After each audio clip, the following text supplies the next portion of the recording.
Big news coming straight out of Pittsburgh today. And if you're a Steelers fan, you're probably already smiling. The team has officially locked in one of its most electric playmakers for the long haul. That's right. Running back Jaylen Warren just signed a 2-year contract extension with the Steelers, keeping him in the black and gold through the end of the 2027 season.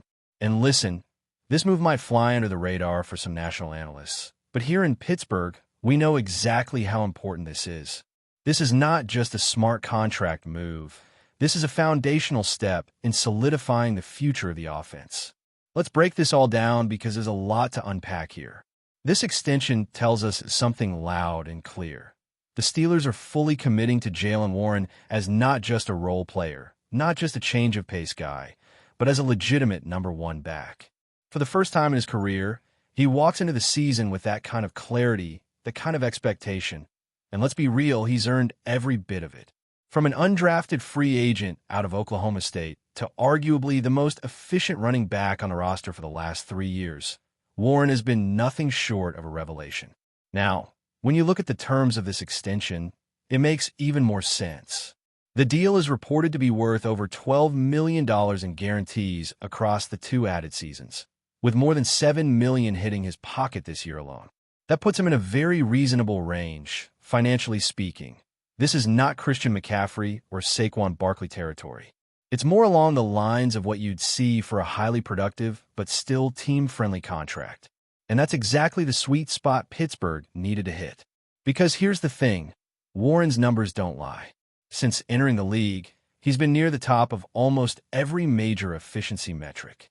We're talking top 10 in explosive run rate, top 10 in yards per carry, top 10 in success rate. He's been number 2 in the entire league in explosive run rate since he came into the NFL. That's wild. We're not talking about a guy with a few flashy highlights here and there. We're talking about consistent, down-to-down impact. Warren has been a weapon, and frankly, one that has too often been underutilized. You go back and watch some of his tape from last season, and it's obvious. This guy was often the spark plug that kept drives alive. Whether it was bouncing outside for a huge gain on 2nd and long, or turning a dump off screen into a first down on 3rd, and forever, Warren did it all. He was the guy defenses had to account for every time he touched the ball. And now he gets the chance to take that production to a whole new level, with the confidence and stability that comes with a multi-year deal. And let's talk about the bigger picture here, because this deal doesn't just affect Jaylen Warren. It affects the entire structure of the Steelers' backfield. It sends a message to the rest of the roster. This team is all in on a new era at the running back position. With Warren locked in and rookie Caleb Johnson coming into the fold, Pittsburgh is quietly assembling one of the more intriguing running back duos in the league, and they're doing it in a cost-effective, forward-thinking way. Right now, the expectation is that Warren opens the season as the clear number one back. And honestly, he should. His body of work speaks for itself. He's not just a good back. He's the best running back the Steelers have had on the field over the last 3 seasons. Yes, Najee Harris got the majority of the carries. Yes, he had the pedigree and the size and the draft capital. But when it comes to raw production, when it comes to who was actually moving the chains and breaking off chunk plays, it was Jaylen Warren every single time. Now, there's still a role for Caleb Johnson here, and that's where things get really interesting. Johnson, the rookie out of Iowa, has the build and play style of a classic early down back. He's a bigger guy, more physical, and profiles as someone who could take on the kind of workload that Najee used to carry. But let's be clear, he's not taking the job from Jaylen anytime soon. At least, not at the start of the season. Johnson still has to develop in key areas like pass protection and receiving. And until that happens, Warren is going to be on the field a lot. So what does that look like in practice? Think of it this way. Early in the season, Warren is the bell cow. He's out there on 1st and 2nd down. He's catching passes on 3rd down. He's picking up blitzes. He's doing it all.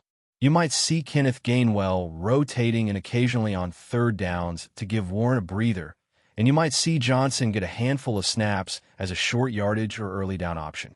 But this is Jaylen Warren's backfield, at least for now, and that's huge. Because one of the biggest criticisms of the Steelers' offense in recent years has been its lack of explosiveness. Too many short gains, Too many predictable runs up the middle. Not enough plays that stretch the field or flip field position. Jaylen Warren changes that dynamic completely. He brings juice. He brings vision. He brings contact balance and lateral quickness and all those things that turn a 3-yard run into an 11-yard run. And he's the perfect fit for Arthur Smith's offensive system, which leans heavily on wide zone concepts and stretch plays that get backs out into space. That's part of why Najee is no longer in the picture. It's not just about cap space or touches. It's about fit. And Jaylen Warren fits this offense like a glove. He's got the feel for those wide zone plays. He knows how to press the hole, set up his blockers, and then explode once he sees daylight. That's not something every back can do. It requires timing, patience, and elite acceleration. Warren is all three.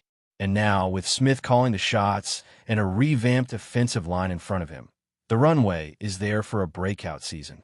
And let's not gloss over this point.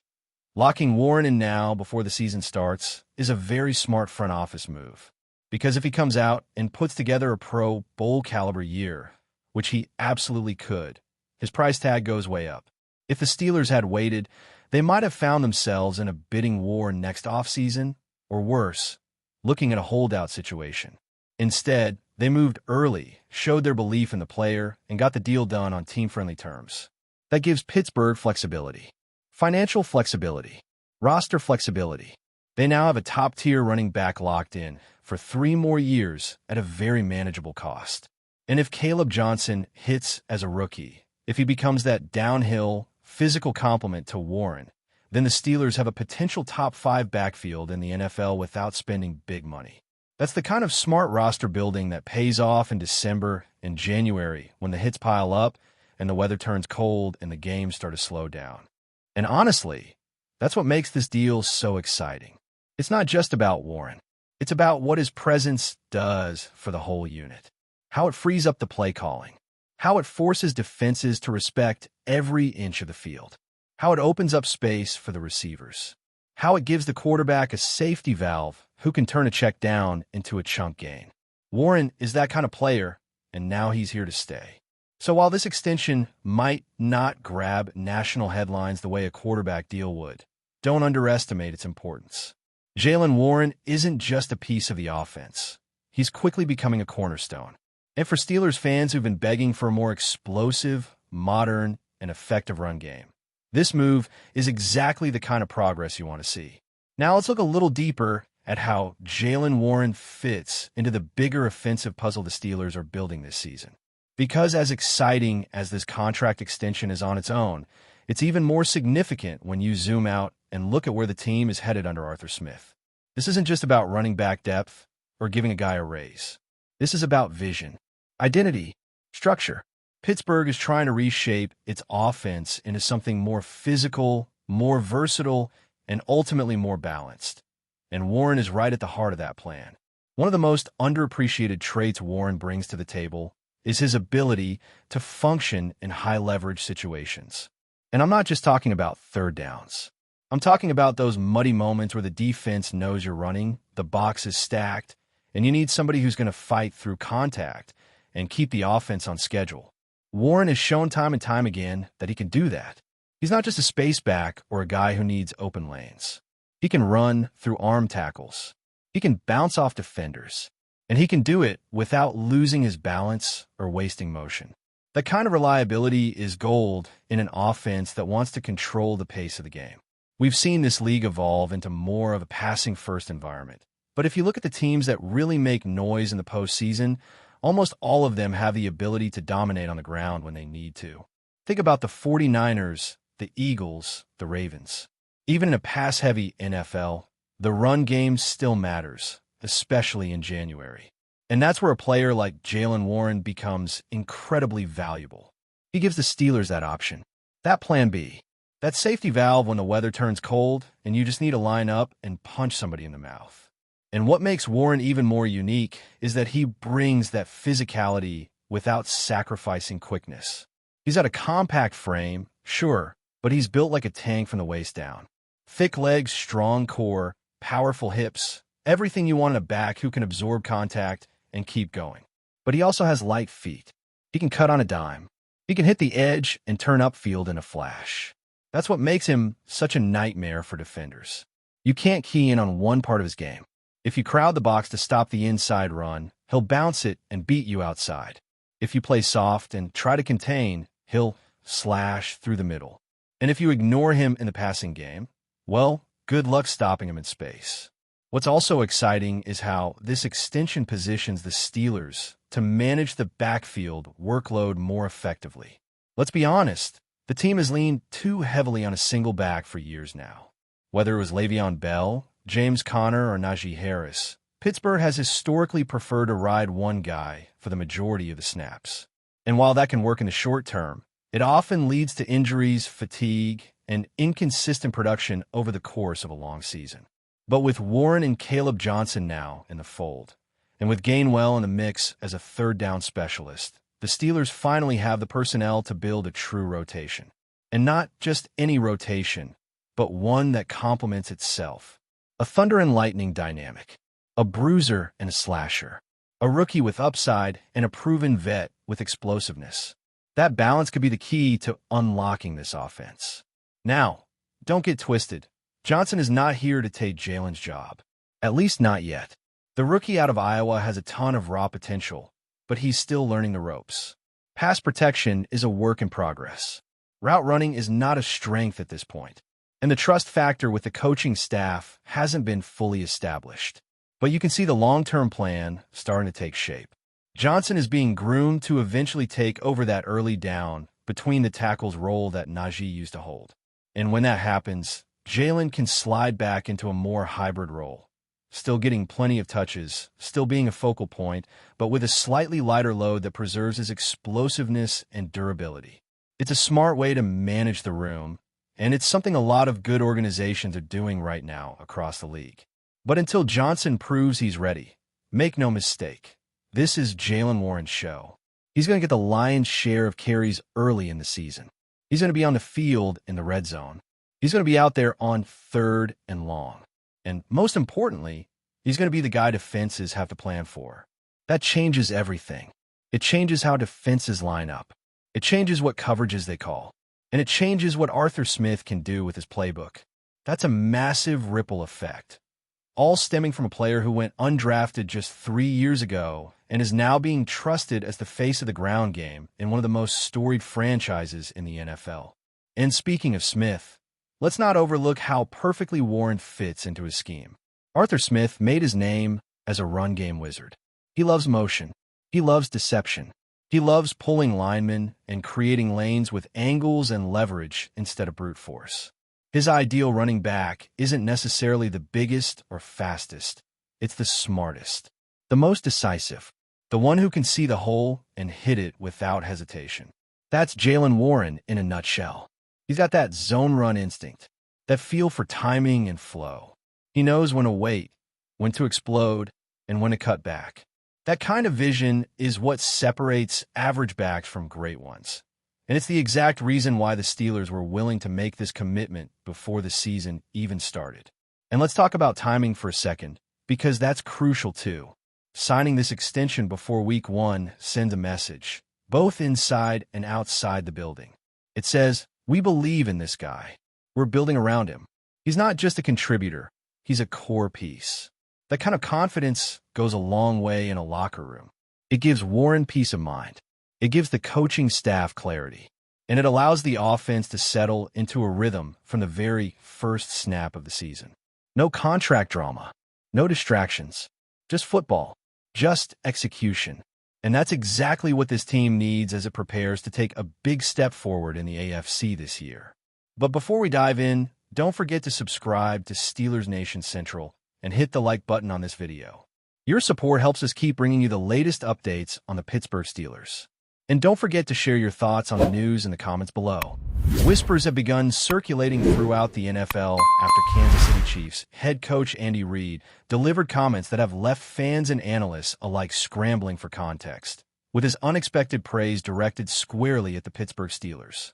Reid, known for his strategic acumen and long-standing tenure in the league, seemed to depart from the typical guarded commentary expected from a coach of his caliber during a recent media session. His remarks, filled with both admiration and an almost reverential tone, centered on the Steelers' historically formidable defense and their recent adaptability in high-pressure situations. Observers note that Reid's words were unusually specific, mentioning not only the team's tactical execution, but also the individual brilliance of certain key players, a level of detail rarely extended to rival teams.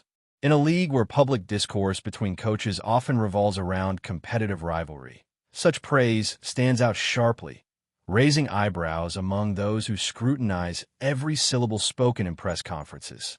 Social media immediately picked up on the comments, igniting debates and speculation regarding Reid's intentions.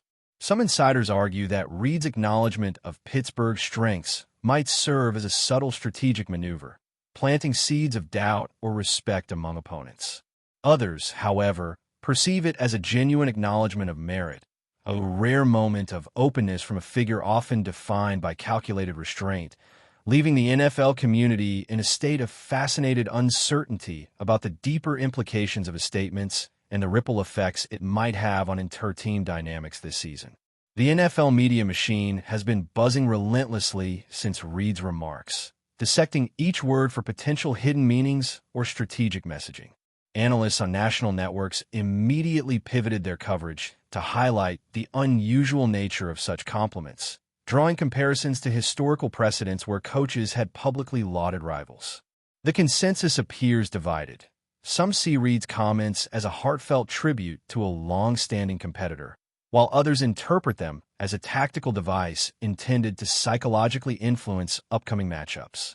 Beyond the professional analyses, fans themselves have entered a whirlwind of speculation, creating threads, polls, and viral discussions that attempt to decipher whether this praise signals a shift in league dynamics or simply a coach acknowledging excellence where it exists.